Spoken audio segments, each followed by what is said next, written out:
because I was waiting for the prompt. It's all good. Here we are, talking to you again about the hypothesis, connecting the dots, etc., etc. We do this every 100 shows. We are actually close here. We're on page 63 odd of 95 odd, almost 100. A4 pages of show. That's right. There's research that goes on, crazy stuff. But we've discussed with you the hypothesis and also for the hypothesis, because the thing is this: people always used to ask Dave, all right, what do you actually believe, right? And certainly in 15 years doing the show here, that belief system has sort of crystallized. At least for me, Dave has got, of course, his own set of beliefs, but to certain depth to some research, just to come up with appropriate, interesting show notes. But it also became clear the nucleus of the hypothesis is sound. It's a sound nucleus. It's actually not a bad hypothesis, because the evidence that it is presented to us by the world, as it were, reality, fits with the hypothesis. Fits. And you learn along the way, or we learned along the way, that a lot of people have similar belief systems. Not necessarily the same, but that's okay. They've come to similar conclusions about the world. There are similar mysteries that they're after. And it doesn't really matter how you start down this path. You'll end up in very similar places. It's really fascinating to have these conversations with researchers, people that have dedicated their lives of the cosmos, looking into the corners where respectable scientists, and by respectable I mean mainstream, don't want to look. Lead to an end of their tenure. No more pay, and no more meals, and no more living in nice comfort. Okay. Whereas if you're an amateur or fringe scientist, then that's okay, you can, because that's what you do, right? And like they, right? And whatever we do here, it's I wouldn't say it's a hobby. It's certainly a passion, but we can afford to do this because we have, we can still eat and pay the mortgage or the rent, as it were, depending. But it's really important. Done and proven itself. In fact, the hypothesis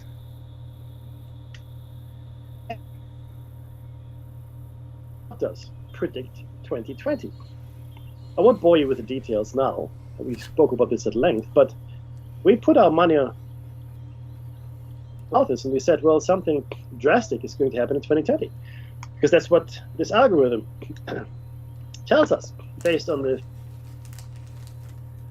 related to population growth, and then, of course, when the population growth would be achieved, what this particular population, what year would that happen? And it happened to be 2020. And I think we were on the record for saying it's going to be, because it's the cheapest way to do this, and it will prevent us from ascension. Well, no, at the time, because of course that SARS-CoV-2 was just around the corner, right? Well, not when we made the predictions; it was many years before that. But SARS-CoV-2 started. Where? Well, that's still open for debate. Late 2019, because I was still traveling. 2020, I was still traveling. I was in Malaysia, and then I was in Singapore. That's right. Singapore, at the beginning of 2020, right? But the trip in at the beginning of I want to say it was about February, maybe March. It was all shut down very quickly, and we saw the whole world shutting down effectively. The whole world shut down. You all lived through it. I don't have to tell you what it was like. And in my opinion, it led to a massive depression of the world's energy levels. Now, this is going to sound a bit very fair. I always used to think it'd be necessary to kill large numbers of the population to achieve the end of the paradigm. Now I'm not convinced that it is necessary. I mean, many people were killed during the pandemic, millions of people, in fact, and then waves as well. But that wasn't the key thing here. What we achieved at that point was to create global fear and panic felt on a visceral level. What do I mean by this? We're all afraid of dying, okay? On a very removed level. I'm actually very sick, right? Death is not something we think about much. It's not immediate to you. Who cares? It's terrible. 9/11 was frightening, and terrorist attacks are frightening, but you've got a better chance of being hit by lightning than being killed in a terrorist attack. Okay, just going by the numbers here. But it's still frightening. But it's not frightening on a deeply personal level. It isn't. Unless you know something, or even yourself were in an attack. That's different. But again, like I said, those numbers are vanishingly small. But this new thing, pandemic, the global pandemic, and the way that governments, I'm going to use this colloquial term, the way that governments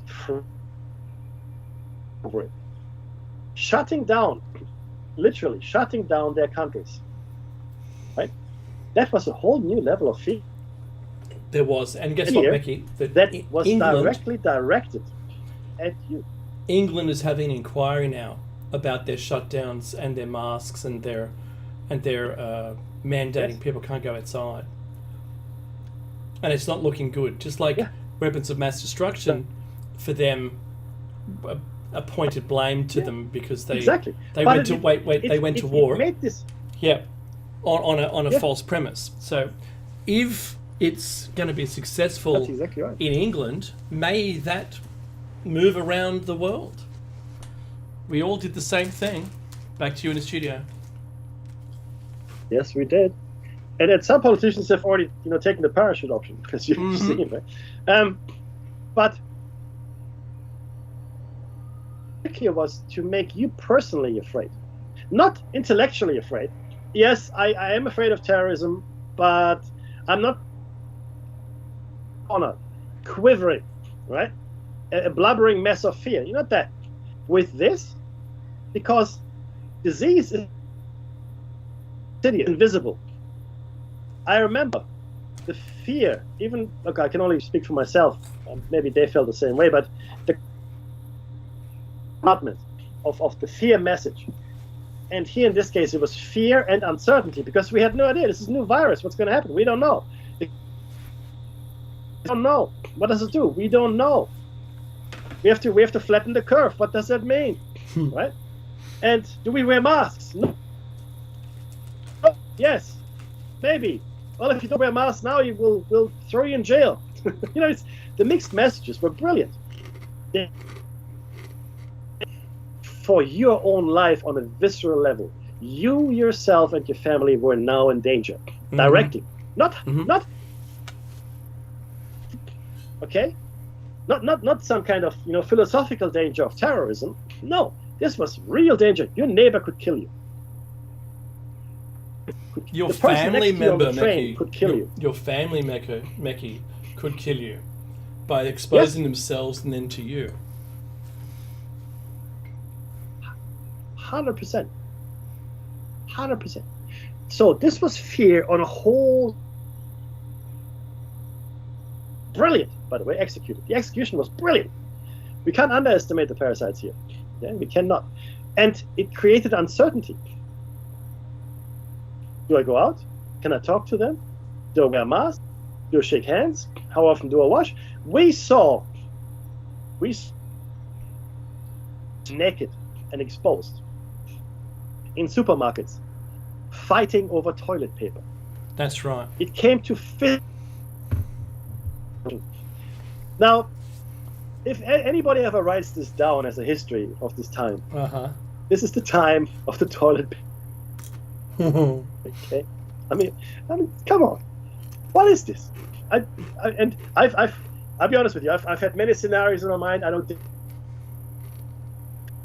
And I played it all through. Yes, when it came down to, that's why I like to have food in the house, all the essentials. I'm, I guess, what you call a prepper. Mm-hmm. So I don't want to be out there fighting for food. But in my mind, that's what I would be fighting for, right? I'll go to the supermarket and fight for food and fight for water, right? Maybe gasoline, things that I think you need to live. No, forget that. Forget that. Because I was there. I was in the supermarkets. Mecky, you know who I want to be. I had all my stuff at home already, including toilet paper, I might add. Just walk away. Leave the gasoline. Oh, yes. I want to be humongous. That's who I Well, want you've to got be. all you have. Or drive the wasteland in my supercharged car. That's what I want to do. Well, good. Yeah, but none of these scenarios ever mentioned toilet. No. So I looked at it, and the toilet paper, the kitchen rolls, the shelves were empty. They were empty for weeks. Because I checked it, right? Bottled water, canned goods, no problem. No problem at all. Yeah, so If we wanted to be able to, we wanted to go quite back to the confident. basics, Sorry? Mickey. We wanted to go to the basics and try and buy some more flour. None. You couldn't find it. You had to drive 100 kilometers to go and get some. Right. So all the things that I thought, Mickey, between you and I know we talked about this, but all the things I thought that would be, like, say there's a typhoon or a hurricane coming and you go to the store, you're a bit late and all the shelves are empty. Well, it kind of wasn't like that. There was some things that was still heaps of, and all the things that weren't there amazed me. So I saw a dude with a trolley filled with frozen pizzas. It might have been the only thing he ate. But I'm thinking, I'm not sure if he had a freezer big enough to take all those. Right? So toilet paper, that astounded me.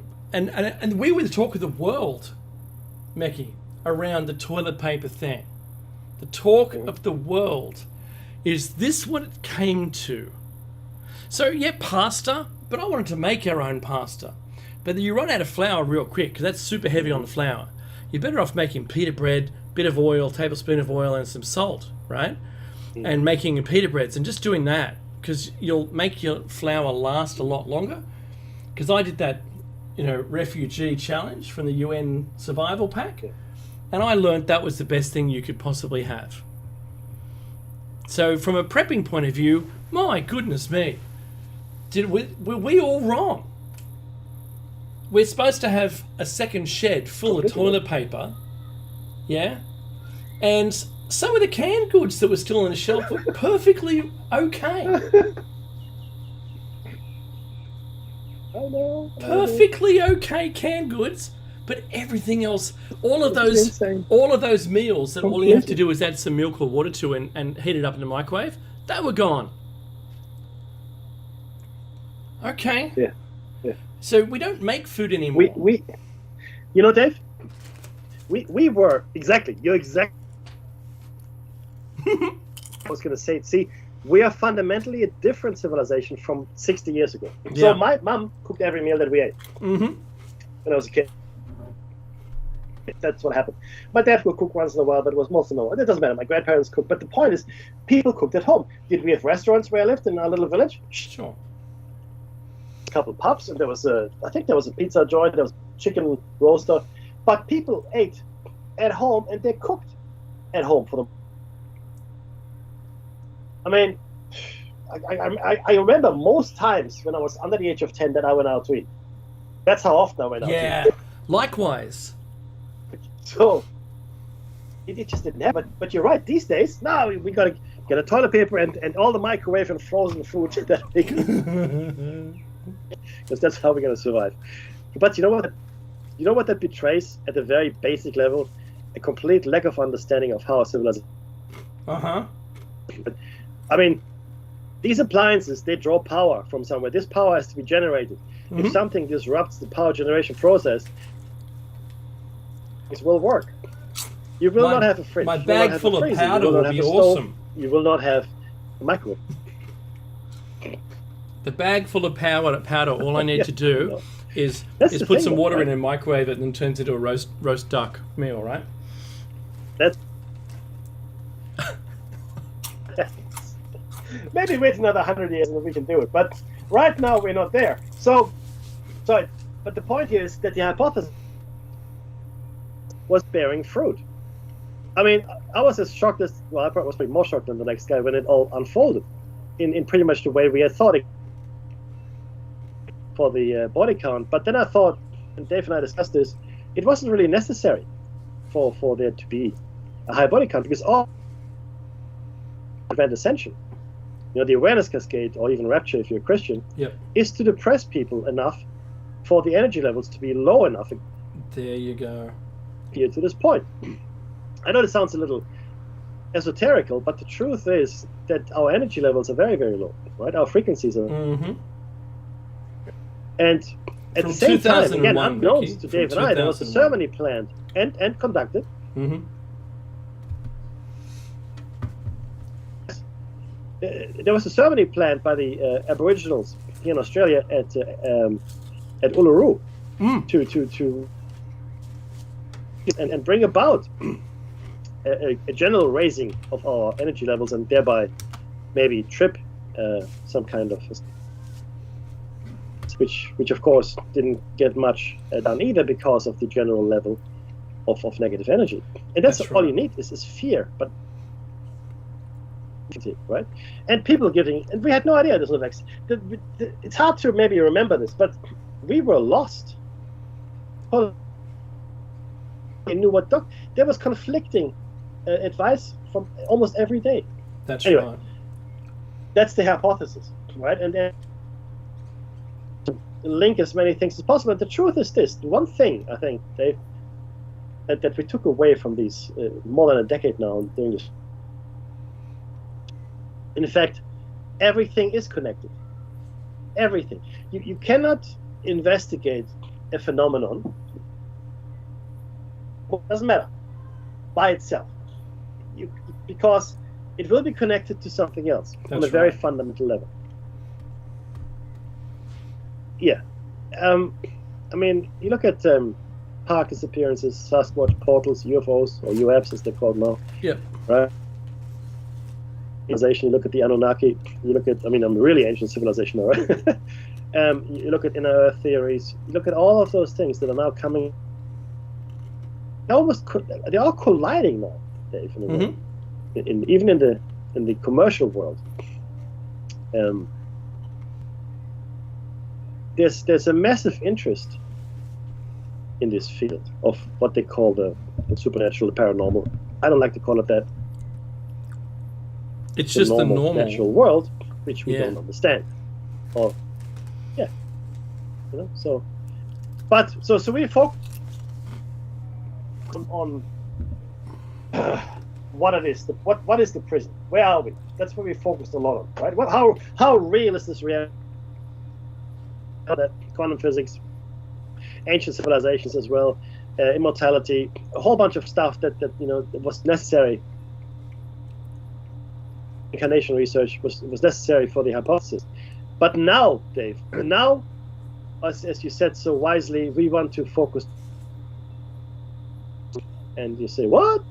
Is an escape possible? Well, yes, there is. There is. It's our emergency exit, if you will. Escape hatch. And it's the pineal gland. There are 10 questions, and we'll take them in turn, with Dave taking the first one. But these are 10 questions that we found, and they set the tone for the coming discussion. These are really important. But it's as tiny as it is, sitting there, in Dave's case, as a tooth in the brain. Yep. Thank you for handing that over to me that way. It's more important. Go ahead. So this is number 1 of 10. The first one, number 1, is the pineal gland the evolutionary remnant of a literal third mammalian eye that moved into the center of the brain and changed functions from gathering light to entraining rhythms in accordance with information gathered by the retina. Again, the pineal gland is a real thing. Mm-hmm. Just do your own research, but yeah, so some people believe that's exactly what it might be. Now, 2, why do the visionary states of consciousness, psychedelics, and meditative practices seem to be centered around the very part of the brain where the pineal gland sits? In my opinion, psychedelics are a shortcut. No, I'm not putting it down, but to do the practice, especially when it comes to meditation, and we do know, by the way, Dave, we do know that the brain function, the brain waves of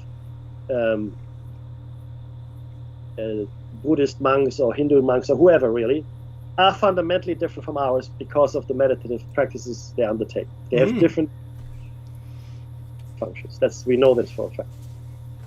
So, one thing that I have tried very hard to do myself, because I take a little bit from every religion in the world. A lot of them are a Venn diagram, and I take everything from the middle where they all kind of intersect, and there's likeness, because that seems to be the overall message. And one of the things, Meki, that I still practice, and that is the quietening of my thoughts, trying not to think anything at all. Now, there's a lot of people, especially my close friends, that would laugh and say, well, I'm sure that's very easy for you, like a defamatory quip. That's fine, they can do that, but they don't know how very hard it is to do when you actually really put your mind to it and try not to think of anything. It's quite complicated. So if you were to sit in a room, there was nothing else there, and you turn the light out and just sit, and you've got a timer that's going to beep. I don't know how long you could do it for. Start very small, maybe 20 seconds, and then work it up from there. And if you can get to 10 minutes of not thinking anything at all, not being asleep, and not thinking anything, then you're well on your way. And it's quite a challenge. It's not easy. Even thinking, oh, I wonder how long it's been, that's not allowed. That counts as being disqualified. So you try that and try and work up to a greater length of time, and because once you've silenced your own thoughts, I found that you're able to take more in. So if you were endlessly talking, how can you listen to others? It's a good question to raise. Yeah. So that's a good place to start with some practice. And it can't hurt you not to think about anything. I want to recommend, don't have a big, if you're a coffee addict like me, try to not have your morning coffee, because it's not going to help you at all. Number 3 on the list, 3 of number 10, 3 of 10.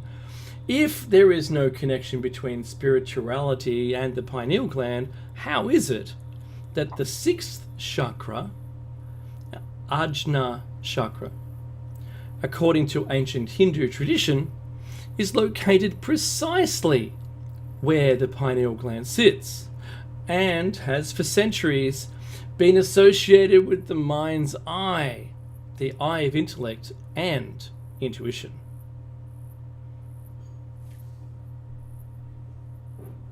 Yeah, I mean, see, this is, again, this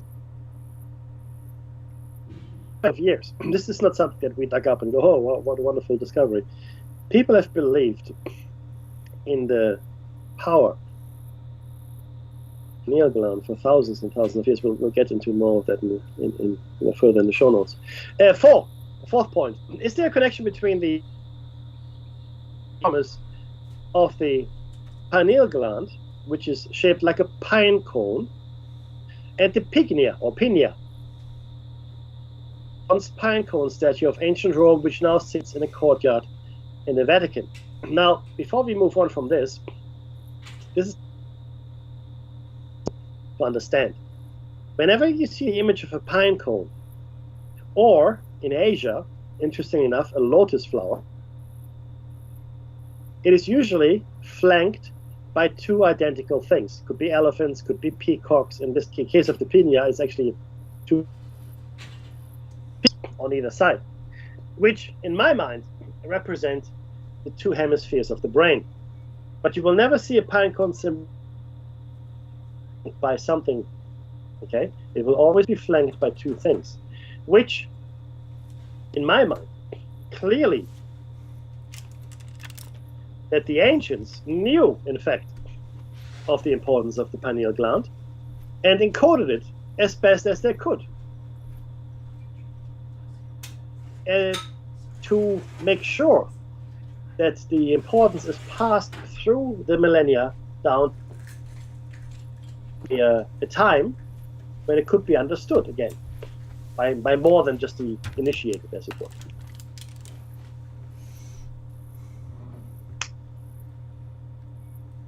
Oh, is it my turn? Number 5? That's your, yeah, all good. Sorry, I just sat back down. I had to let one of my daughters into the room. Okay, does the pineal gland produce the body's natural supply of DMT? That's dimethyltryptamine, a chemical compound that produces incredible visionary effects when consumed in concentrated form or in the Amazonian medicine as ayahuasca. I know I've heard Joe Rogan talking about it and others, and how they were able to see things and have visions and change themselves around how strong those were. They're all private, no one talks about what they actually saw, but how it affects you. And look, Mackie, there's something really interesting about all native peoples around the world. They do something. My favorite story is the story of I think they're from Borneo. There's a tree root, you crush it up and mixed with saliva, put it into your blow dart tube, and you launch it into your friend's nasal passage. And as that slowly is excreting its chemicals into you, you need someone to help you through it. And that kind of reminded me of the 60s, the conversations where you had a guide. Then traditional owners of North America talked about having a spirit guide to help them through some of their visions. I know they played with that in the Chili episode from The Simpsons as well, where he had the space coyote. Take that, space coyote. Coyote. Yeah. So it's really important through the 60s, through that example in particular, but not to go through it alone, because it can, from what I've read, can negatively impact you, and you do want the experience to be an enlightening experience, so that if you can have someone with you. Now, just as an aside, there are experiments now dealing with PTSD using LSD 25 or mushrooms in Australia, as well as using the chemical, the MDMA, to be able to treat those with PTSD quite successfully by taking them to a place that was safe to remember from and rebuilding them, and therefore they have those memories and everything that they can deal with. But it's quite an experience, and it's not easy. You don't just push a button and, hey, look, I'm cured. So to say this, Mackie, from our 20th century medical psychologists, they said if we didn't have the drugs we had right now, and there were no such things as drugs, we would spin around on the spot until we fell down and do it again. That's what we would do. We do That's right. strive to experience the things we can't normally. So I'm a supporter in a way of us being able to an understanding, and we have the receptors, and for the most part, making it's natural. Most of the substances are natural. So I do believe that we are already, we've already encountered them. It's not new for our society, and that as long as it's not a, let's say, a man-made thing that's going to be our demise, like if you watch any videos from Philadelphia right now, trank mixed or cut. Sorry, trank is used to cut their the drug that's terrible over there. Oh my god, it's got an ethyl in it, and it turns them into zombies. So that's bad, right? Yeah. But used in the right way, like aspirin, just enough is okay. Blood thinner, too much, bleed out your eyes. Don't need that. So, in the right way, with the right environment, with the right education, and maybe even possibly with a guide, these things would be very beneficial. And I think they should become legal in certain circumstances, and maybe only a once in a lifetime thing. Kind of like Walkabout, Mackie, in Australia. In fact, completely. There is a story, but there's a story that Buckminster Fuller had a vision to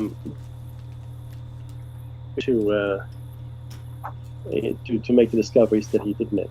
Mm-hmm. If you don't know him, look him up, and you know what I mean. But apparently, it was a drug that led him into his discoveries, which is quite phenomenal. David Icke as well as Graham Hancock both had experience.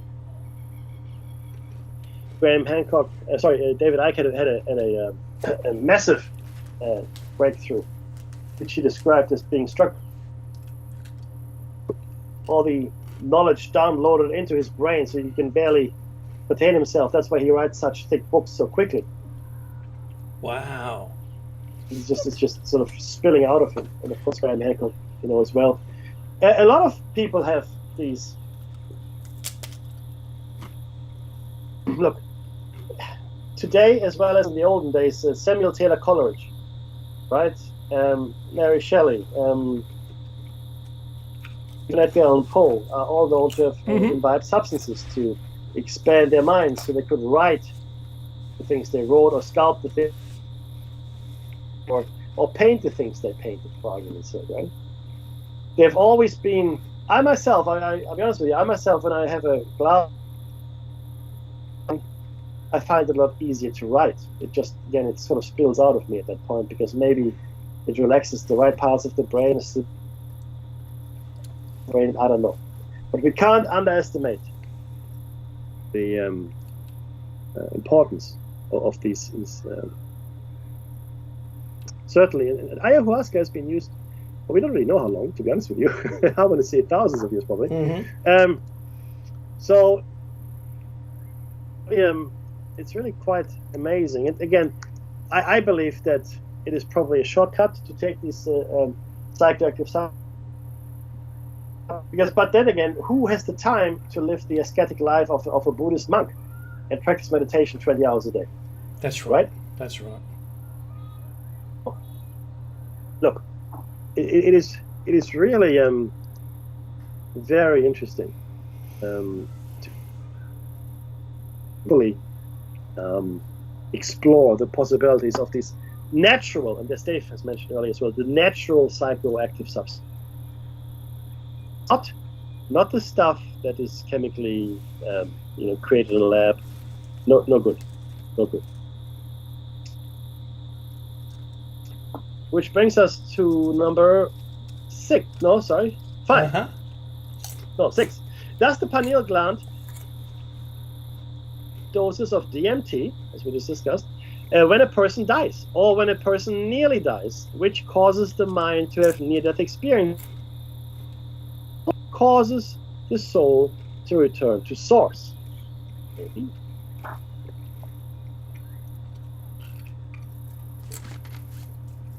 Seven? Oh, I thought you were going to comment about it. No. Nope. All right. Sorry. Number 7. What is the significance of the fact that the ancient Egyptian symbol, the Eye of Horus, strongly resembles the anatomy of the middle section of the brain and upper cortex, centering on the thalamus and the pineal gland? It's a dead ringer for it. That's what it is. And depicted in glyphs in Egypt, there it is. And I've actually shown the photo of it. So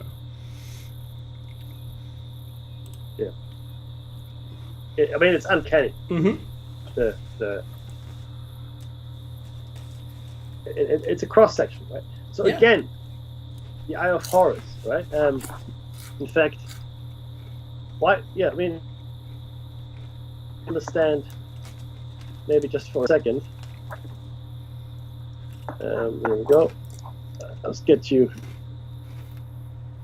because it is all about being able to transmit information through time in a way that it isn't lost, but also in a way easily recognized maybe by your enemies. And something in ancient times, the Eye of Horus represents well-being, healing, and protection. Okay, and it's also linked to death, believe it or not. So it is in my mind, it is this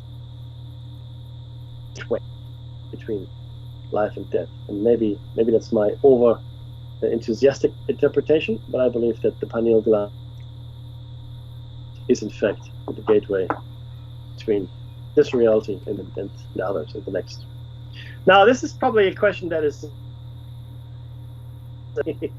one that Dave ponders over more than others. More than a regular Why person. Is the pineal?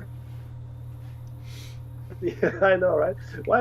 Why is the pineal gland the only organ in the human body that calcifies and solidifies with age?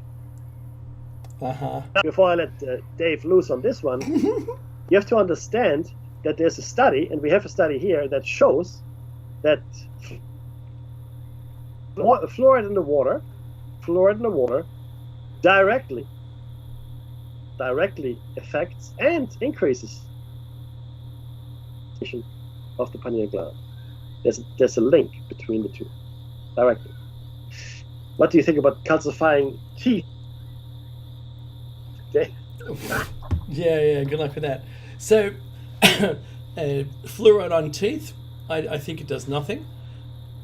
And, well, I mean, in the water, it does nothing, because we've spoken this at length, and its contact with the teeth is so minute that even when they give you a treatment, you've got to keep it on this super dense version, not a diluted version you'd find in water, but rather this, dedicated toothpaste stuff that they put in your mouth, and they say, don't swallow it, that's bad. Don't swallow that, but keep it in there for 10 minutes, don't eat for 15. Yes. And that's a treatment. All right, that's good, thank you. So drinking it does nothing, and dentists that, Mickey, I'll hand it back to you. We've had conversations with them, and they've said no. But as far as having a calcified pineal gland, I've undergone a number of MRIs, and just as brightly dense as my teeth were in my head, I had a very bright pineal gland, and talked with the radiologist about this afterwards, In fact, I had a full bone scan, like a full, not bone scan, but a full body scan, and I had 2 other teeth, let's call them, calcified blobs, around about 9 millimeters long or thereabouts, 2 in each lung and 1 in my brain, and it was the pineal gland. And I said, "Do you see this very often?" "Oh, not really often. You know, let's just move along." So you find the exit over there. So hang on a minute. So what do you mean not very often? "Oh, you know, you don't see it in the lungs, but you know, the pineal gland maybe, right? Maybe, not everyone." "Oh, okay. Do you think it still works?" "Well, that's not my area of expertise." Okay. So I make that joke with my endocrinologist, I think it is. I've got a professor working, and he just looks over his glasses at me and doesn't say a word when I bring it up. Really? One time he made a joke, and it was near Christmas, and he made a joke about it. How those teeth going? Because I've always referred to them as teeth in my lungs. And I said, "Oh, they haven't changed size." He goes, "That's pretty good. They haven't changed size, so maybe we don't need to do anything about them. Hey, we'll just leave them there." "Okay. Right. Thanks, whoever that was." So I joked, and I couldn't see on the body scan any of the implants, so that's good. I thought the implants might be something, but you couldn't see those. You could only see these things. So yeah, good luck. Who knows, Mickey? I don't even know what they do. These teeth. Maybe I've got some spares. That's what they're doing. Thankfully, one day I'll ask to get them operated on, remove them. If I ever broke a tooth, I'll go, "Hey, how about the ones in my lungs? How are they doing? Can we use one of those?" It's like player 1. You got this coin which says extra life. Maybe that's the little life token. You know, gotta go again. So everybody's he's got extra life. I wanted to go to the front of the roller coaster this time. Could be good. Could be good. Why not? There'd be no one else left, so that it's all yours. Now, the question that we have here, and this is important as well, obviously, for the escape hatch, because you can actually reverse the calcification. We're going to talk. Why is it that following the methods of pineal gland decalcification, which we will talk about, and cleansing often bring genuine or seeking heightened spiritual experiences, and why do these practices often result in people being able to more easily remember dreams and lead them to feel more connected to source or maybe their inner spirituality? And again, 2 things. 1, yes, we okay. 2, as you might recall, we likened dreams, not all dreams, but especially intense, vivid dreams, to you, your actual essence, being able to leave the prison and go for the real world, beyond this prison matrix, let's call it. And the pineal gland is the portal through which you can exit and this realm, right? Because being here in this even multiverse set, there's no way you can go to escape. You have to escape inwards. It's a higher dimensional escape that you, okay? And the higher dimensional geometries that are in play for your escape are automatically managed by the pineal gland. You don't have to worry about it. If you had to worry about it, then you would have to be able to think in higher spatial dimensions and fully understand them, like an Escher painting, for example, right? Mm-hmm. Right? It would have to make sense to you to go that path. Interesting enough, I see it now in art coming through more and more, especially in the movies, which is interesting. These higher spatial thoughts. and how to, I guess, go along those other pathways. If we could manipulate higher, there would be no journey for us anymore. We would just be there in the 3 dimensions that we inhabit here. Of course, the dimension, we would no longer have to walk from A to B. We would just be at B, rather than having to. I don't know, actually. Actually, no. We can probably do. What do you think, Dave? We can probably right of the gland. Yeah, I think so. Yeah. Let's go ahead, my friend. But I think we can definitely cover that. Excellent. The background on the gland. The pineal gland, also known as the pineal body, canarium, or epiphysis,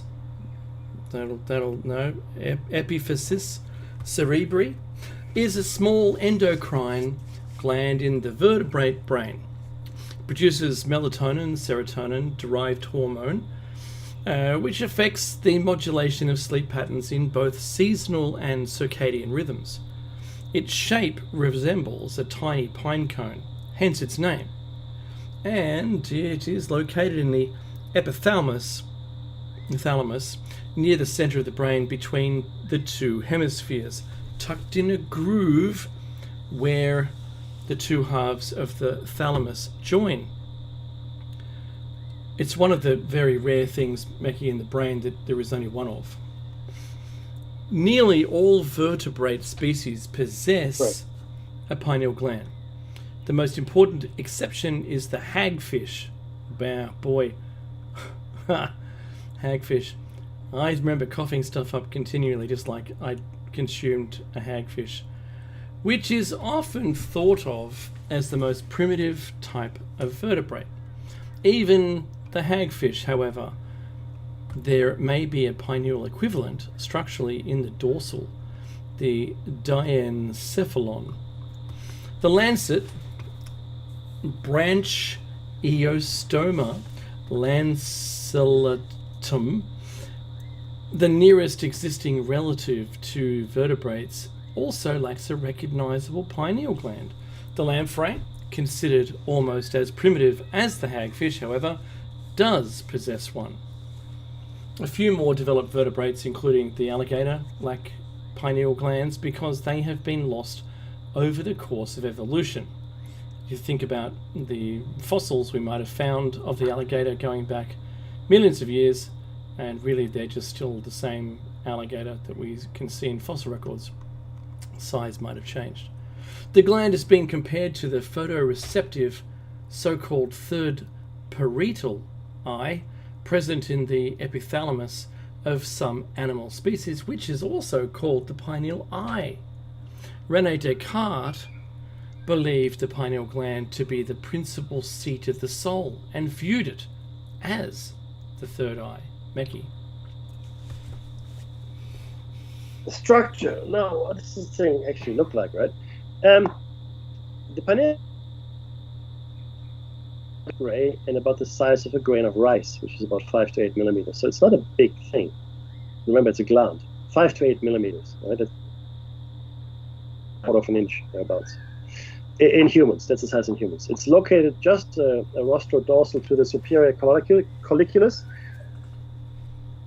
beneath the stria medullaris, which puts it pretty much in the center of the brain, between the laterally positioned thalamic bodies. So it is sort of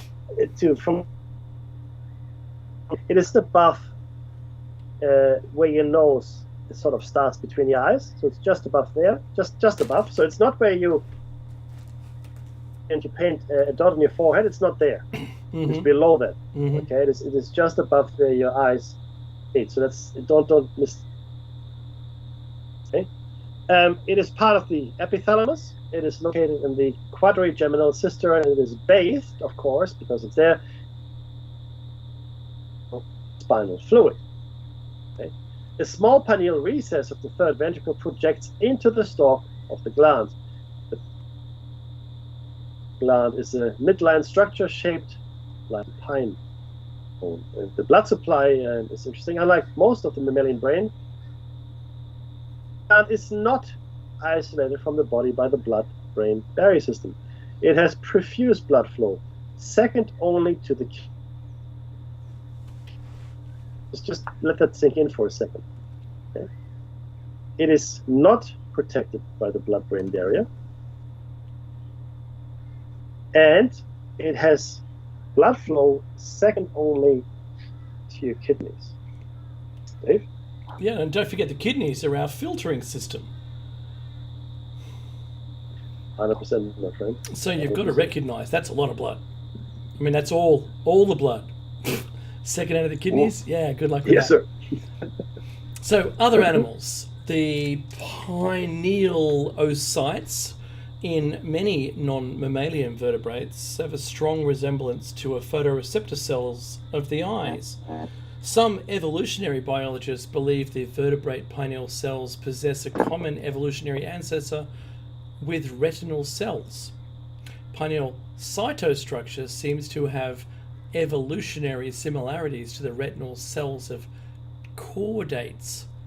Modern birds and reptiles have been found to express the phototransducing pigment melanopsin, or melanopsin, there we go, in the pineal gland. Avian pineal glands are believed to act like the SCN in mammals. In some vertebrates, exposure to light can set off a chain reaction of enzymatic events within the pineal gland and regulate circadian rhythms. Some early vertebrate fossil skulls had pineal foramen opening, it is. Thus correlates with the physiology of the modern living fossils. The lampreys and the tuatara and some other vertebrates that have a parietal eye, which in some of them is photosensitive. The parietal eye represents evolution's earlier approach to photoreception. The structures of the pineal eye in the tuatara are analogous to the cornea, lens, and retina, though the latter resembles that of an octopus rather than the vertebrate retina. The asymmetrical whole consists of the eye to the left and the pineal sac to the right. In animals that have lost the parietal eye, including mammals, the pineal sac is retained and condensed into the form of the pineal gland. Fossils seldom preserve soft anatomy. The brain of the Russian Melovatka bird, about 900 million years old, is an exception, and it shows a larger than expected parietal eye and pineal gland as well. In humans and other mammals, the light signals necessary to set circadian rhythms are sent from the eye through the retinohypnothalamic system to the suprachiasmatic nuclei, the SCN, and the pineal gland itself. 1 minute left, Mekki. Fascinating stuff. Okay, I think we can do the society and culture.